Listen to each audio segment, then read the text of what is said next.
my goodness, all this conversation about REESA TEESA, REESA TEESA. But what do we think for real?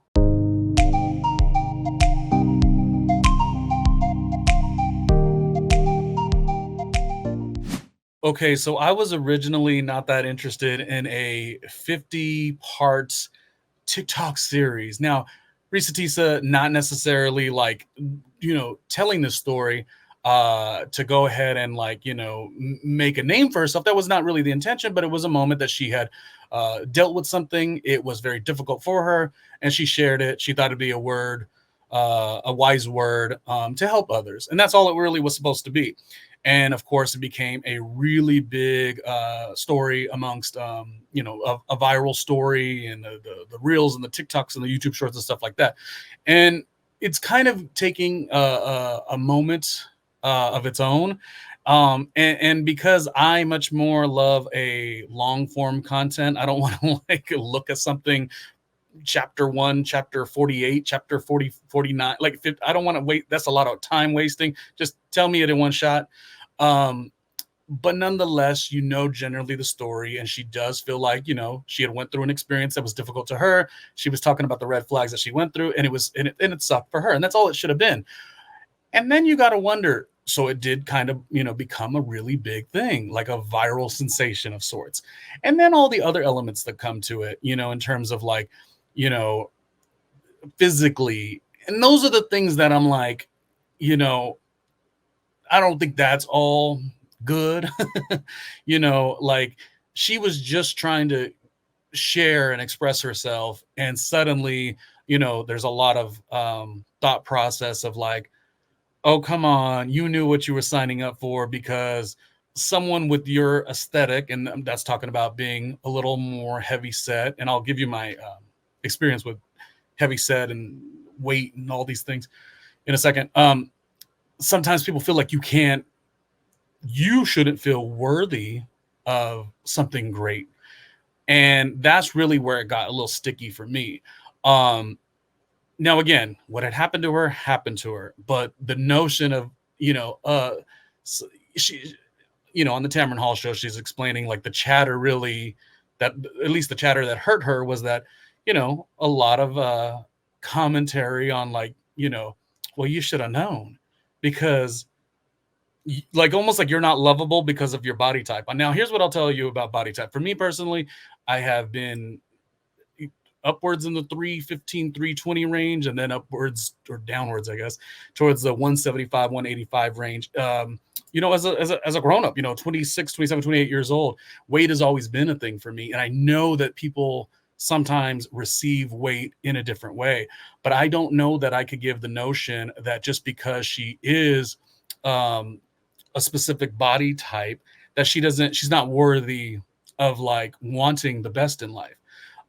With that being said, when I had gained a bunch of weight when I was younger, in my early 20s, let's say 25, 26, 27, it just was what it was. I will say, I am over 40 years old, and I do think weight should be definitely something to look at and make sure that you really start, being smart with your exercise, with your workouts, with what you're eating, and just your overall happiness. I do agree.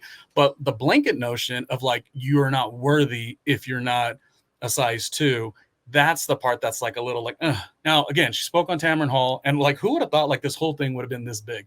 Again, I am only speaking on the bits of information I sort of know about this. Usually I don't jump into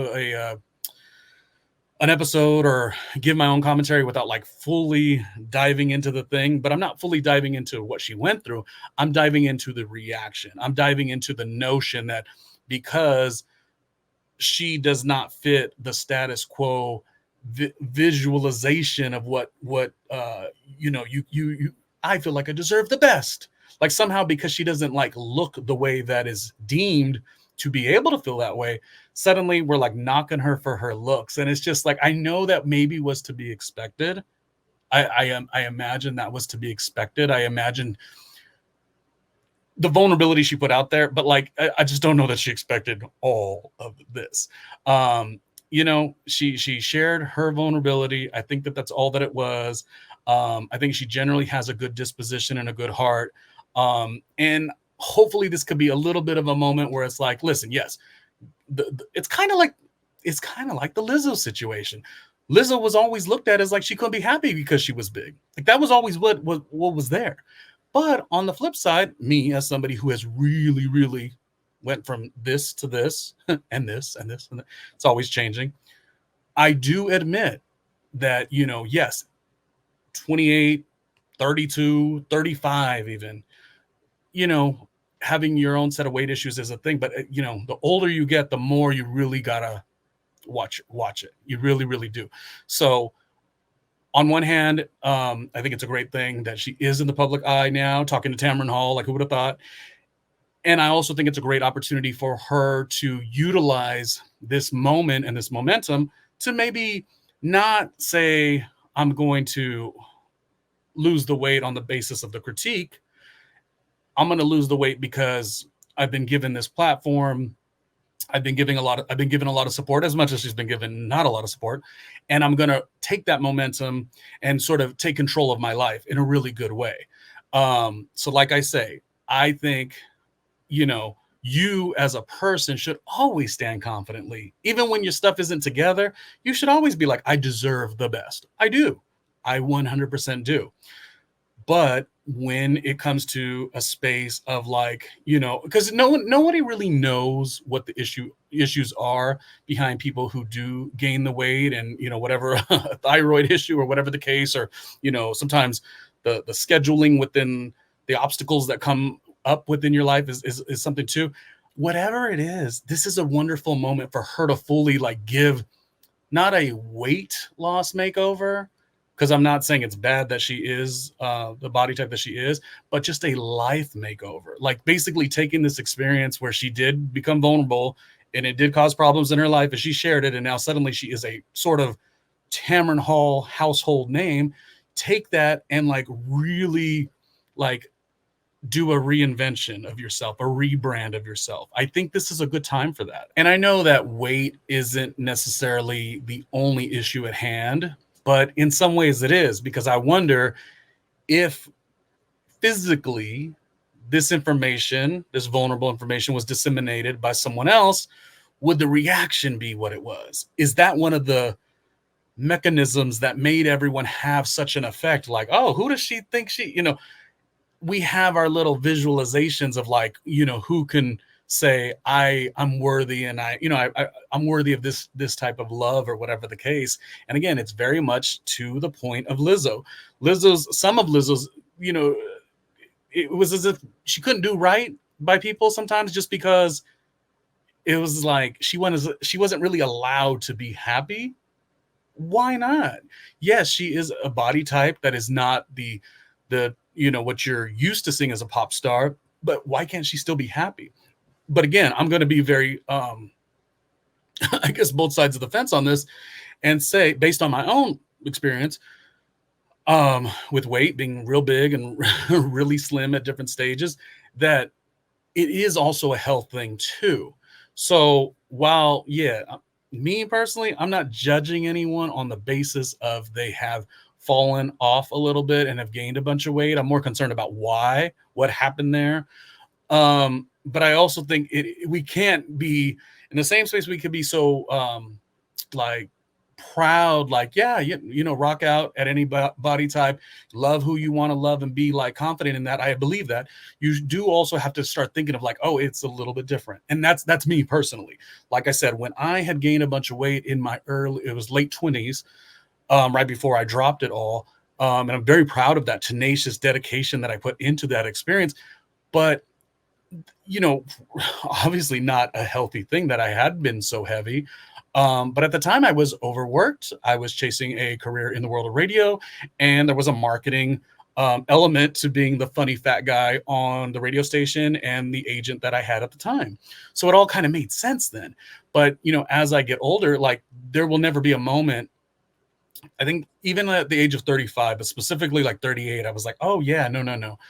Whether I struggle with my weight now or not, I always think it's important to get the exercise, to lift those weights, to get the cardiovascular walks and jogs, treadmill, the bike, whatever, because this is like not just a physical thing.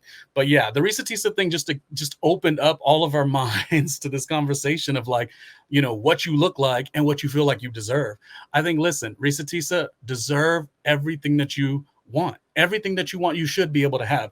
But also, what an exciting moment to reshift, reshape, and have your own glow up moment. But we don't know a lot about her just yet. We really don't.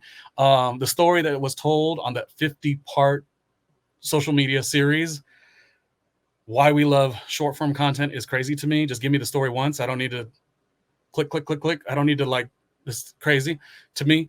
Um, but nonetheless, it's a moment. And I think there's an excitement here. So the journey of whatever she's got going on is going to be pretty interesting. And Tamron Hall, I think, is the perfect person to like get that really wonderful conversation. And I think in a lot of ways, the sky's the limit. I imagine, it was probably very difficult for REESA TEESA to be under such a spotlight. And, it's just as difficult as it was. I think there's a moment moving forward for her. And for whatever reason, I'm kind of rooting for her.